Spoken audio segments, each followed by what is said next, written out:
مختصر حمد و صلات کے بعد حالات حاضرہ کو مد نظر رکھتے ہوئے بڑے اختصار کے ساتھ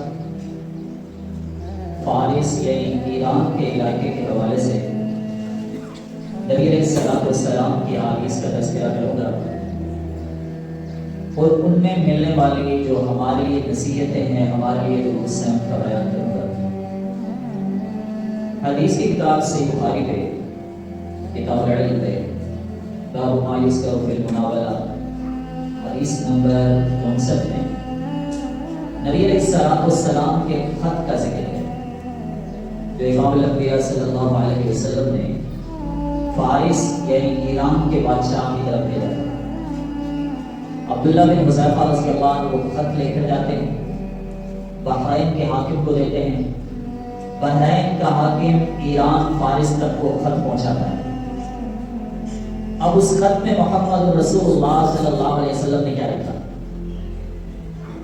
اس خط میں آپ نے لکھا تھا بسم اللہ الرحمن الرحیم ان محمد صلی اللہ علیہ وسلم علیہ السلام، محمد صلی اللہ علیہ وسلم کی طرف سے کسرا کی طرف یہ خط ہے۔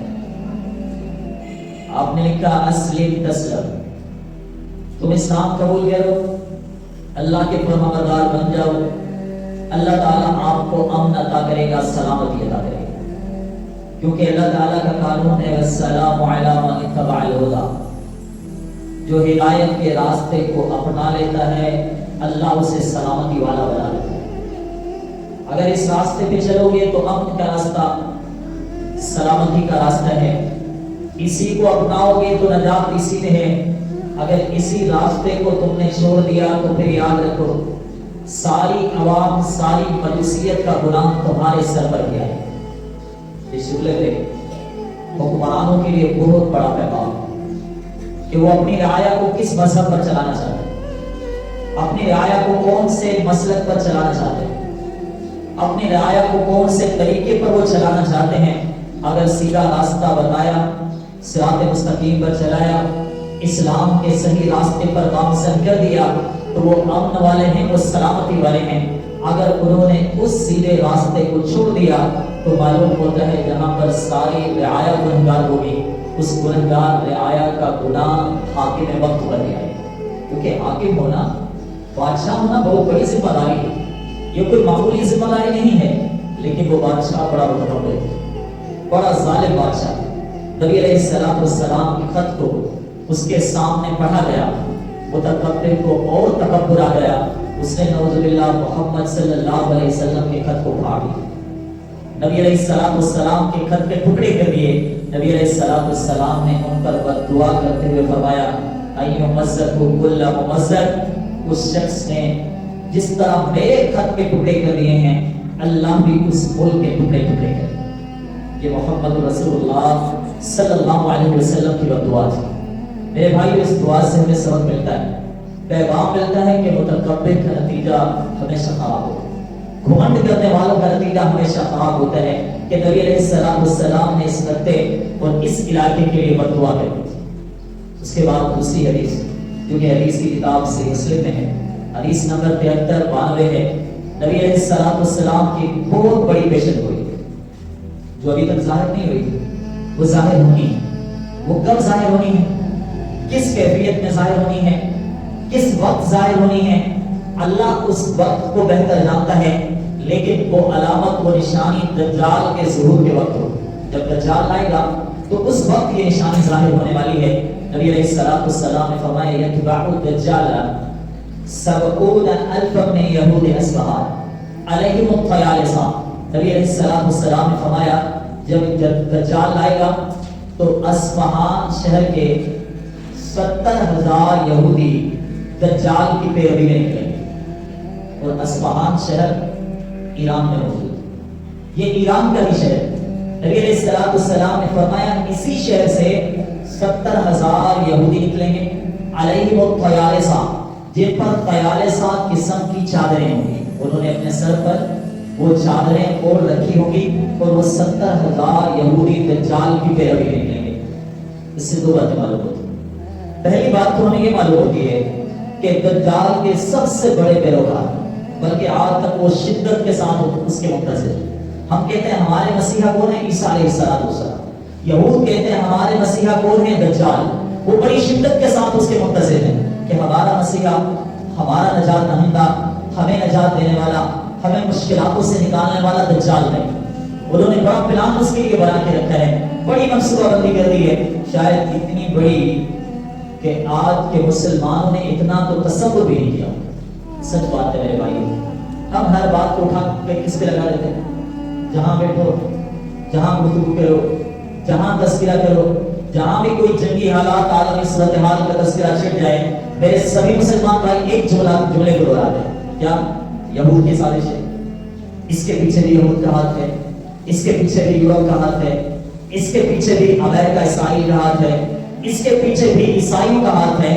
میرے بھائیوں، جتنا ہم نے اس جملے کو دہرایا ہے نا، کاش ہم اس جملے، اس بات کی حقیقت کی تلاش کرتے ہوئے ایک بار ہم قرآن کو بھی اٹھا لیتے، ایک بار بھی ہم محمد رسول اللہ صلی اللہ علیہ وسلم کے فرمان کو اٹھا لیتے۔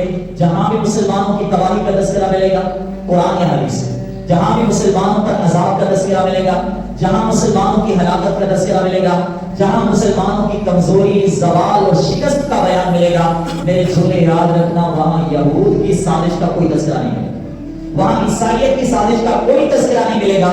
وہاں ایک بات سب سے زیادہ آپ کو ملے گی کہ اللہ بھی فرماتا ہے، محمد رسول اللہ صلی اللہ علیہ وسلم کے فرامین بھی بتاتے ہیں کہ اس شکست کا نتیجہ، اس زوال کا نتیجہ، اس ہلاکت کا نتیجہ اس مسلم امت کے اپنے گناہوں ہیں۔ ہم سبھی مجرم ہیں میرے بھائی، ہم سبھی غلط ہیں، اور غلطی کے ساتھ ہماری بڑی غلطی یہ ہے کہ ہم تبصرہ اور تجزیہ کرتے ہوئے سب کو گنہگار ٹھہرا دیتے ہیں اور خود کے بارے میں کہتے ہیں میں تو معصوم علی خطا ہوں۔ میں کتنے ایسے لوگوں کو جانتا ہوں، بلکہ آپ کو بھی بہت سارے مل جائیں گے، محفل میں بیٹھ کر تذکرے کریں، بیان کریں، تجزیے کریں، بڑے بڑے تبصرے کریں گے، اور اس تبصرے کا خلاصہ یہ ہوگا کہ نعوذ باللہ علماء بڑے ظالم ہیں، علماء بڑے مکار ہیں، علماء بڑے گنہگار ہیں، علماء نے اس امت پر اتنے بڑے ظلم کیے ہیں۔ اللہ کے بندو، کیا تمہیں ظالم اور گنہگار فقط مولوی نظر آتا ہے؟ فقط اس کے گناہ ہیں؟ میں نے کہتا سب ایک جیسے ہیں، غلطیاں ضرور ہوں گی، لیکن سوچنے کی بات یہ ہے کہ ہمارے معاشرے کو یہ دیندار طبقہ اتنا بڑا ظالم نظر کیوں آتا ہے؟ کیا سبب، کیا وجہ ہے؟ میرے بھائیو، ہم سب مل کر گنہگار ہیں۔ ظہر الفساد فی البر والبحر بما کسبت الناس، رب العالمین نے فرمایا سمندروں میں بھی فساد عام ہو گیا، خشکیوں میں بھی فساد عام ہو گیا۔ اللہ ایسا کیوں ہوا؟ یہود کی سازش کا بیان تو نہیں ہے، عیسائیت کی سازش کا بیان تو نہیں ہے، فرمایا بما کسبت الناس، تمہارے اپنے ہاتھوں کی کمائی۔ ظالم تم ہو، گنہگار تم ہو، اللہ کے قانون سے بغاوت کرنے والے تم ہو، اللہ کے دین کو چھوڑ دینے والے تم ہو، اللہ کے قانون کو الوداع کرنے والے تم ہو۔ انہیں کوئی ایک شخص بھی بدلا دے جس نے اپنے گھر میں مکمل دین کو نافذ کیا۔ میں باہر کی بات نہیں کر رہا، میں ملک کی بات نہیں کر رہا، میں پڑوس کی بات نہیں کر رہا، میں شہر کی بات نہیں کر رہا، کسی ایک دیندار بندے کو بھی دکھلا دے جس نے اپنے گھر میں دین کو نافذ کیا ہو۔ اللہ جانتا نہیں کیا ہو، اللہ جانتا نہیں کیا ہوا ہوگا، بے شک تہجد گزار کیوں نہ ہو، کتنا بڑا دیندار کیوں نہ ہو، میں جانتا ہوں بہت سارے دیندار لوگ جن کی شادی دین محمد کے مطابق نہیں ہوتی صلی اللہ علیہ وسلم، جن کی خوشی دین محمد صلی اللہ علیہ وسلم کے مطابق نہیں ہوتی، جن کا غم نبی علیہ السلام کے دین کے مطابق نہیں ہوتا، جن کے تعلقات دین محمد صلی اللہ علیہ وسلم کے مطابق نہیں ہوتے، جن کا کاروبار نبی علیہ السلام کے دین کے مطابق نہیں ہوتا، جن کے تعلقات دین محمد صلی اللہ علیہ وسلم کے مطابق نہیں ہوتے۔ دیندار ہیں، بظاہر دیندار ہیں، متقی ہیں، بظاہر متقی ہیں۔ میرے بھائیو، ہر بات کے پیچھے یہود کی سازش نہیں ہوتی، ہم خود گنہگار ہیں، ہم خود غلط ہیں۔ ہم نے اجتماعی طور پر اپنی زندگی کا جائزہ لینا ہے کہ ہم کہاں کھڑے، ہم کتنے بڑے مجرم ہیں، ہم کتنے بڑے خطاکار ہیں۔ میرے بھائی، اس کے بعد دوسری بات، اگر کوئی ہے اس امت کے سوال کی، سب سے پہلی بات کہ ہم خود گنہگار، ہم ظالم ہیں، ہم نے دین محمد صلی اللہ علیہ وسلم کو چھوڑ دیا ہے، چاہے عرب ہوں چاہے عجم ہوں، سبھی بات، چاہے عربی ہوں چاہے عجمی ہوں، سب اسی جرم میں برابر ہیں۔ اور دوسری بات، سنن ابی داؤد کی حدیث کے وہ جملے کہ نبی علیہ السلام نے فرمایا، میں نے اپنے رب سے کہا تھا، اللہ میری امت کو اس کا دشمن کتنا بڑا طاقتور کیوں نہ ہو، لیکن میری امت کو اس کے دشمن کے ذریعے ہلاک مت کرنا۔ اللہ نے میری دعا کو قبول کر لیا۔ دشمن آپ کو تباہ نہیں کر سکتا، دشمن کتنا بڑا طاقتور بن جائے، اس امت کا مکمل طور پر کبھی خاتمہ نہیں کر سکتا، کیونکہ اس کے لیے محمد رسول اللہ صلی اللہ علیہ وسلم کی دعا ہے اور اللہ کا وعدہ ہے۔ دوسری دعا کی اللہ میری امت کو قحط سالی کی وجہ سے ہلاک مت کرنا، غربت کی وجہ سے ہلاک مت کرنا، مفلسی کی وجہ سے ہلاک مت کرنا، معیشت میں تنگی کی وجہ سے ہلاک مت کرنا۔ اور اللہ نے محمد صلی اللہ علیہ وسلم کی وہ دعا بھی قبول کر لی تھی۔ اور پھر تیسری بار امام الانبیاء نے کہا تھا اللہ یہ آپس میں مل کر بھی لڑ کر بھی کبھی ہلاک نہ ہو، ان کی آپس کی لڑائی، آپس کے فتنے، خود کا تصادم، لا الہ الا اللہ پانے والوں کی جنگیں، محمد رسول اللہ صلی اللہ علیہ وسلم کا امتی کہلانے والے لوگ ان کا آپس میں لڑنا، اللہ میری امت کو آپس میں لڑا کر بھی ختم مت کرنا۔ اللہ تعالیٰ نے فرمایا اے محمد صلی اللہ علیہ وسلم آپ کی امت ہمیشہ آپس میں لڑتی رہے گی۔ اور آج ایسا ہے میرے بھائی، ہمارے سامنے صرف 17% حملے اسرائیل نے عرب ممالک پر کیے، 83% حملے ایران نے مسلمانوں پر کیے۔ آپ کیا سمجھتے ہیں کیا صورت ہے؟ مسئلہ کی بات کو چھوڑو، کون شیعہ ہے کون سنی، اس بات کو پیچھے رہنے ہماری اجتماعی کیفیت کیا ہے، لا الہ الا اللہ پڑھنے والوں کا کیا حال ہے، محمد صلی اللہ علیہ وسلم کی امت کا کیا حال ہے جو سبھی کہتے ہیں محمد رسول اللہ صلی اللہ علیہ وسلم کی امت ہے۔ یہ بات امت کے زوال کا سب سے بڑا سبب ہے۔ پہلا سبب یہ ہے کہ ہم نے دین محمد کو چھوڑ دیا صلی اللہ علیہ وسلم۔ دوسرا سبب یہ ہے کہ ہماری آپس کی جنگ، ہماری آپس کی لڑائی، ہمارے آپس کے حملے، مسلمان کا مسلمان کے ساتھ لڑنا، شیعہ کو سنی کے ساتھ لڑا دو، سنی کو شیعہ کے ساتھ لڑا دو، لسانیت کے جھگڑے، وطنیت کے جھگڑے، اقوام کے جھگڑے، پھر علاقے کے جھگڑے، پھر تمام ممالک کے آپس میں جھگڑے، اتنے بڑے فساد برپا کر دو کہ امت مسلمہ کبھی متحد ہی نہ، کبھی امت مسلمہ اکٹھی نہ، سب جگہ ہو کر ایک جگہ پر کسی کا دفاع نہ کریں۔ جہاں بھی تصادم ہوا، جہاں بھی لڑائیاں ہوئی، جہاں بھی غیر مسلموں نے مسلمانوں پر چڑھائی کی ہے، تاریخ اس بات پر گواہ ہے کہ اکثر اوقات شیعہ اور سنی کو آپس میں لڑایا، درمیان کی خانہ جنگی کرا دی، مسلمانوں کو آپس میں تصادم کرا دیا گیا اور غیر مسلموں کا مسلمانوں پر حملہ آسان ہو گیا۔ آج میرے بھائی ایسا ہو رہا ہے۔ تو ایران کے اس شہر کے بارے میں نبی علیہ السلام نے فرمایا 70,000 یہودی دجال کے ساتھ ایران کے شہر اصفہان سے نکلے۔ اس جملے کے دو نتیجے اللہ بہتر جانتا ہے دونوں میں سے کون سا ہو، لیکن دونوں میں سے ایک ضرور ہونے والا ہے۔ سب سے پہلی بات تو یہ ہے کہ ایران اندرون خانہ یہود کے ساتھ، اور جب دجال آئے گا تو یہ دجال کے ساتھ ہی ہوگا، یہود کے ساتھ ہی ہوگا، اور 70,000 یہودی اسی شہر سے دجال کے ساتھ ہیں۔ اگر سازش نہیں، اگر مان لیں کہ سازش نہیں، اگر مان لیں کہ مکائی، اگر مان لیں کہ حقیقت میں یہود کے ساتھ اس کی جنگ ہے، تو اس حدیث کا دوسرا نتیجہ یہ نکلتا ہے کہ یہ شہر یا ایران پہ مسلمانوں کے پاس نہیں رہے گا، وہ یہود کے ہاتھ میں چلا جائے گا۔ جب دجال آئے گا تو مکمل طور پر اس ملک پر یا کم از کم اس شہر پر قبضہ یہود کا ہوگا اور 70,000 یہودی اس کے ساتھ نکلیں گے۔ میرے بھائی تعجب کی بات بتلا دوں، حیرانگی کی بات آپ کو بتلا دوں، دجال کا مشن ساری دنیا پر قبضہ کرنا ہوگا، اور دجال کا سب سے بڑا مقصد، سب سے بڑا ہدف دو شہر ہوگا، ایک مکہ اور دوسرا مدینہ۔ یہ دجال کا مشکل ترین ہدف ہوگا۔ نبی علیہ السلام نے فرمایا اللہ اپنے فرشتوں کے ذریعے دونوں شہروں کی حفاظت کرے گا۔ دجال مکہ میں بھی داخل نہیں ہو سکتا، دجال مدینہ میں بھی داخل نہیں ہو سکتا۔ دجال کا بھی ہدف ہے کہ میں نے مکے اور مدینے پر حملہ کرنا ہے۔ تعجب کی بات ہے، حیرت کی بات ہے، میرے جملے کو کوئی مسلکی رنگ میں ڈالنے کی کوشش نہ کرے۔ ایران کے کچھ علماء کا یہی نظریہ ہے، وہی دجال والا مقصد ہے کہ کسی نے ایران کے کسی عالم سے پوچھا تھا کیا آپ مکہ اور مدینہ میں نماز پڑھنا چاہتے ہیں؟ وہاں تو سبھی مسلمان نماز پڑھتے ہیں، آپ کے وہاں نماز پڑھنے کا مقصد کیا ہے؟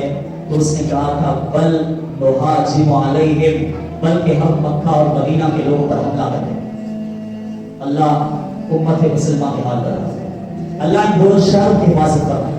میرے بھائیوں، اگر ایمان کی سلامتی کے باقی رہنے والے شہر قیامت کے دن تک ہیں، دجال کے دور میں بھی ہیں، تو وہ مکہ ہے، وہ مدینہ ہے۔ دجال کا مقصد بھی ان دونوں شہروں کو ہدف اور ٹارگٹ بنانا ہے۔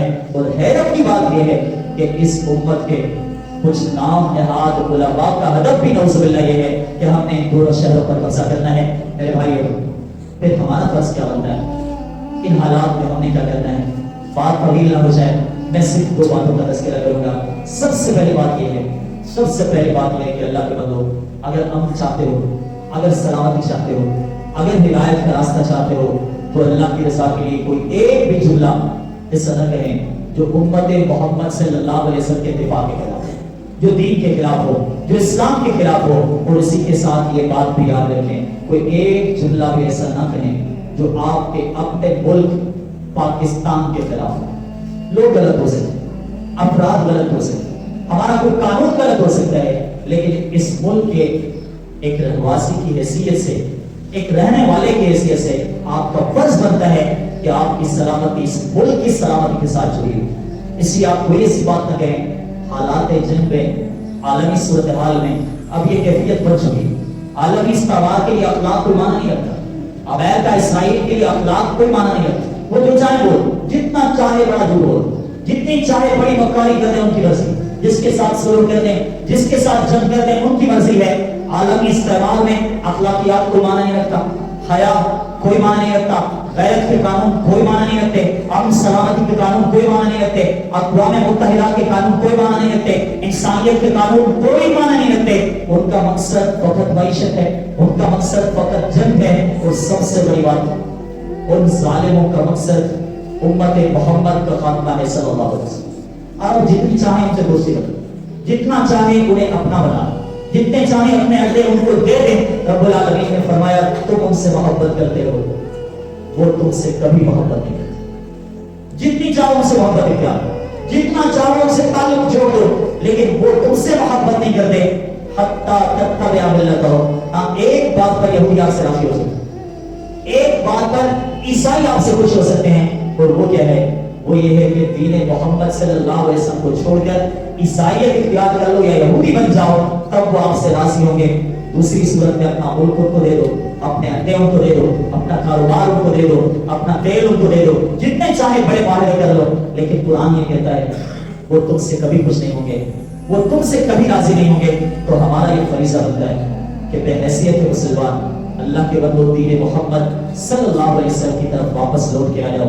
بے حیثیت مسلمان، بے حیثیت پاکستانی ہونے کے ناطے سے کوئی ایسی بات نہ کرو جو ہمارے ملک کے خلاف ہو، جو ہمارے مذہب کے خلاف ہو۔ کوئی ایسی بات نہ کرو جو کفار کی حمایت میں ہو، یہودیت کی حمایت میں ہو، یا عیسائیت کی حمایت میں ہو، ورنہ میرے رب کا یہ قانون یاد رکھو۔ میں حیران ہوتا ہوں میرے بھائی جہاں بیٹھتے ہیں تجزیے اور تبصرے کی بوچھار کر دیتے ہیں، نہیں جانتے کیا بولا۔ میں حیران ہوا کہ ایران میں مرنے والے کسی شخص کا غائبانہ نماز جنازہ مسلمانوں نے پڑھا ہے۔ اللہ کے بندوں میں کیا ہو گیا؟ آپ نظریے کو جانتے ہیں کیا ہوتا ہے؟ کیا آپ عقیدے کو جانتے ہیں کیا ہوتا ہے؟ ٹھیک ہے، یہود کے ساتھ لڑائی ہے، لیکن عقیدہ کیا تھا؟ نظریہ کیا تھا؟ صحابہ کے ساتھ دشمنی کتنی تھی؟ اہل بیت کی مخالفت کتنی تھی؟ قرآن کی مخالفت کتنی تھی؟ قرآن پڑھنے والوں کی مخالفت کتنی تھی؟ ہم جذبات میں آ جاتے بڑی جلدی میں، نہ قرآن کو سمجھا نہ حدیث کو سمجھا، ہم بڑے جذبات میں آ گئے، اور جذبات میں آ کر لوگوں نے جنازہ بھی پڑھ لیا۔ آخری بات کروں، اس پوری صورتحال میں یہ بھی نہ کہیں کہ عربوں کا کوئی قصور نہیں، عرب کا بہت بڑا قصور ہے، کیونکہ انہوں نے اپنا علاقہ اپنے اڈے اٹھا کر امریکہ کے حوالے کر دیا۔ کیا آپ جانتے ہیں یہ کوئی چھوٹی غلطی کہ یہ کوئی چھوٹا جرم ہے؟ یہی باتیں تھیں، اس سے ملی جلی دوسری بھی باتیں تھیں۔ اللہ تعالیٰ نے محمد رسول اللہ صلی اللہ علیہ وسلم کے فتنوں سے آگاہ کر دیا تھا، امام الانبیاء کو اللہ نے بتا دیا تھا۔ اس لیے تو آپ نے فرمایا تھا وَيْلٌ لِلْعَرَبِ مِنْ شَرٍّ قَدِ اقْتَرَبَ، عرب کے لیے ہلاکت ہے اس شر سے جو بہت قریب آ چکا ہے۔ اس شر میں سے ایک بہت بڑا شر یہ بھی ہے کہ مسلمانوں نے مسلمانوں پر اعتماد تو نہ کیا، لیکن غیر مسلموں پر اعتماد کیا۔ میں دعا کرتا ہوں میرے بھائی اس ساری صورتحال میں سب سے پہلے آپ کے نظریے کی سلامتی، جس کو آپ نے اپنے عقیدے کو سمجھنا ہے، اپنے نظریے کو سمجھنا ہے، آپ نے دین محمد صلی اللہ علیہ وسلم پر چلنا ہے۔ اپنی ذات کی حفاظت، نظریے کی حفاظت، وطن کی حفاظت ہے، مکے اور مدینے کی حفاظت ہے، اور اس کے بعد اس امت کی سلامتی۔ جہاں دین محمد میں ہے صلی اللہ علیہ وسلم، تو اس امت کی سلامتی جہاد میں بھی ہے۔ اللہ تعالیٰ مجھے اور آپ کو ایسا بنا دے کہ ہم دین محمد صلی اللہ علیہ وسلم کے ساتھ سچے بن جائیں۔ جو جہاد کا جذبہ اللہ تعالیٰ نے ہمیں سکھایا، اس امت کو دیا، محمد صلی اللہ علیہ وسلم کے صحابہ کو دیا، کاش وہی جذبہ امت محمد صلی اللہ علیہ وسلم میں بیدار ہو جائیں تاکہ ہم اس سوال سے نکل آئیں. اللہ مجھے آپ سب کو عمل کی توفیق عطا فرمائے. آمین وآخر دعوانا الحمدللہ رب العالمین.